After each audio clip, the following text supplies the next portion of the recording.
Hello বন্ধুরা, সবাই কেমন আছো? আশা করি সবাই ভালো আছো। আমিও খুব ভালো আছি তোমাদের আশীর্বাদে ও ভালোবাসায়। তো বন্ধুরা, আজকে আমার এই চ্যানেলে প্রথম একটা ভিডিও আপলোড করছি।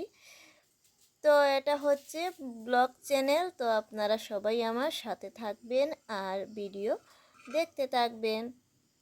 তো আজকে আমার ঘরে এসেছিল এই যে জিওল মাছ, মানে এটা হচ্ছে চ্যাং মাছ।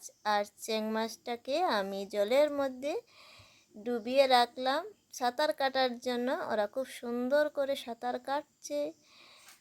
আর উপর থেকে লাইটের আলোটা জলের মধ্যে পড়লো, আর দেখো কি সুন্দর লাগছে দেখতে। তো আশা করছি ভিডিওটি আপনাদের ভালো লাগবে।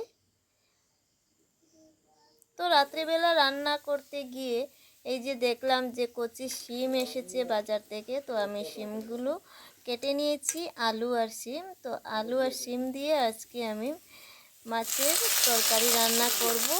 তাই কড়াইয়ে তেল দিয়ে বসিয়ে দিয়েছি, আর রান্নাটাও শুরু হয়ে গেছে আমার।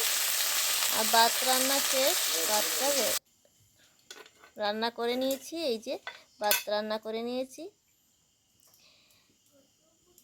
এইদিকে তরকারিটাও কষানো হয়ে গেছে। তো কিছুক্ষণের মধ্যে আমার এই রান্নাগুলো কমপ্লিট হয়ে যাবে।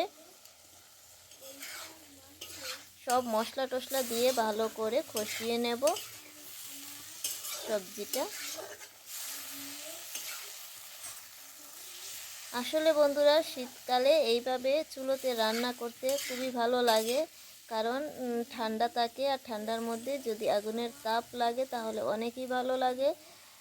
তো বন্ধুরা, আমার এই নতুন চ্যানেলে নতুন ভিডিওটি যদি আপনাদের ভালো লাগে তাহলে আমার চ্যানেলটিকে সাবস্ক্রাইব করে আমার পাশে থাকবেন। আর ভিডিওটি যদি বেশি ভালো লাগে তাহলে লাইক কমেন্ট শেয়ার করে দেবেন।